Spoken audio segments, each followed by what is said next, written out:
Good morning.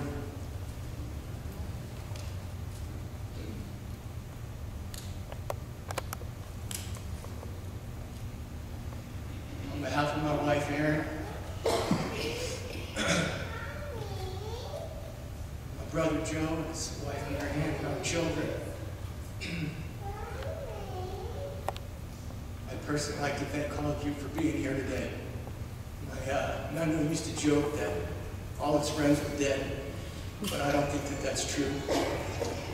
My name is Stephen Gugino, and I'm Jack and Judy's son, the grandson of Joe and Jenny Gugino. I don't think it's often in our lifetime that we have a chance to meet someone uniquely special, someone who stands apart, a true ally, a man with strength to recognize his calling, a person with compassion and resilience, someone who has a strong moral compass that guides him through uneasy times and that allows him to do the right thing even when it's not so popular. A man that always considers others before himself. And ultimately, a person who is capable of changing the course and improving the lives of the people that he touches. Not only did I meet a man like this, but I learned from him and I was loved by him. Furthermore, and more importantly, my children, the children of my brother and my cousins also shared in the same experience. Not far from here is an institution named Jesuit High School. Because of the sacrifices that my Nano made, his son and all 4 of his grandsons were able to attend Jesuit. I know that there's many graduates here amongst us. I think if you were to ask any one of us the main thing that we took away from our 4 years at Jesuit, the answer would be consistent. We learned how to be men for others. Well, Joe Gugino didn't go to Jesuit. In fact, he didn't go to high school at all. Because after 8th grade, when he was 14 years of age, he began doing just that. He started a lifelong devotion of being a man for others. At first, he was somewhat forced into this role, but with time, he not only embraced, but perfected it. Continuously throughout his life, while never expecting anything in return, trying in his own way, he made it a little easier.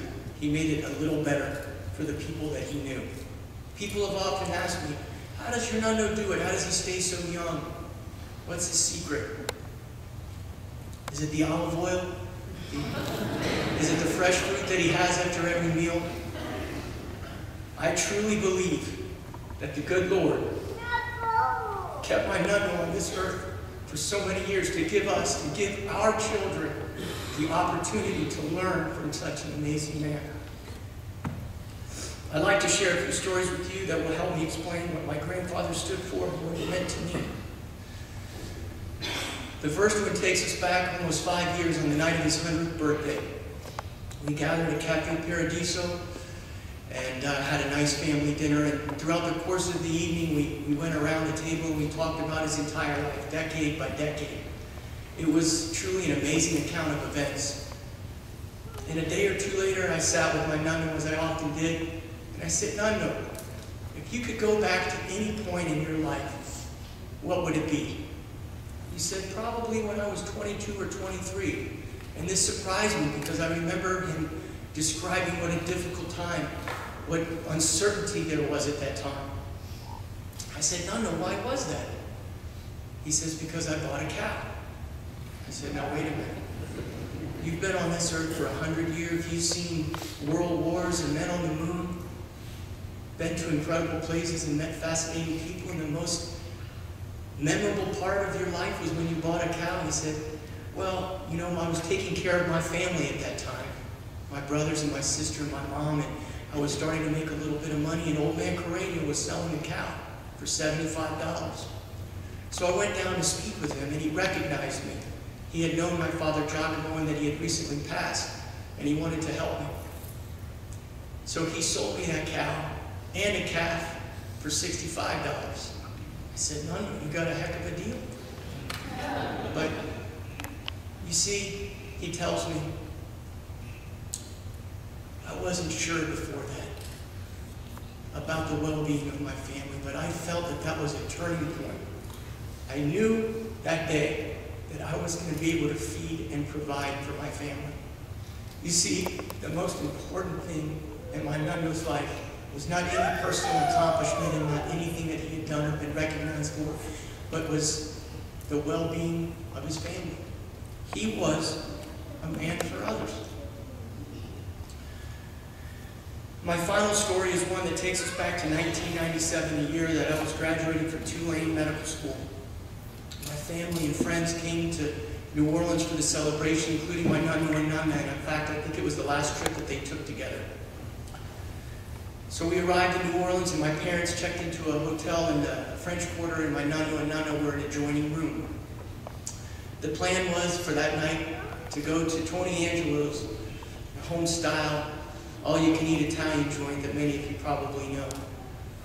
And as they were getting ready, my dad heard a large thump in the room next door. He went over only to discover that my Nano had slipped and fallen in the tub shower.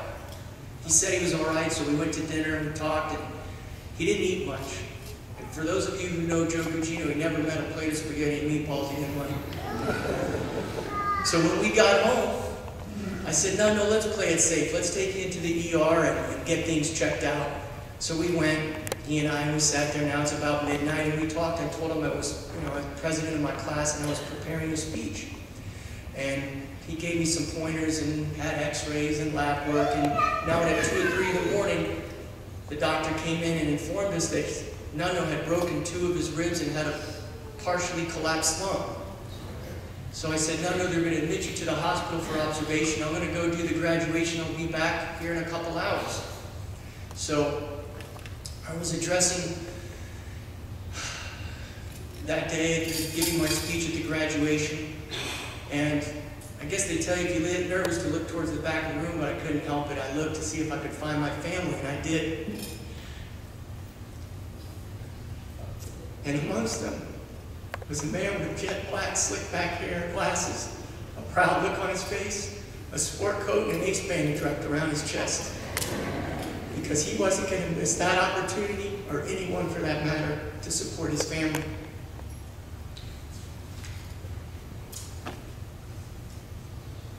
You know, even in his last days, when he was too weak to care for himself, he somehow found the strength to ask about the great-grandchildren, to wish me well,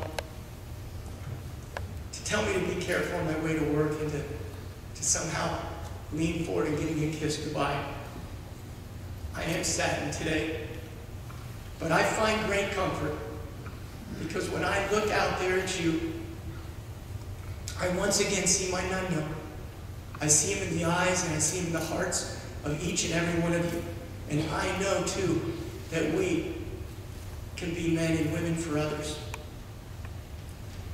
So, as the weeks and the months and the years go by, and today is long forgotten, I ask you to remember to think of my Nano every once in a while. And when you do, honor him. Honor him with random acts of kindness. Put a child on your knee. Help or even hug a perfect stranger. Forgive someone in your life. And then, his great legacy will live on forever. Thank you.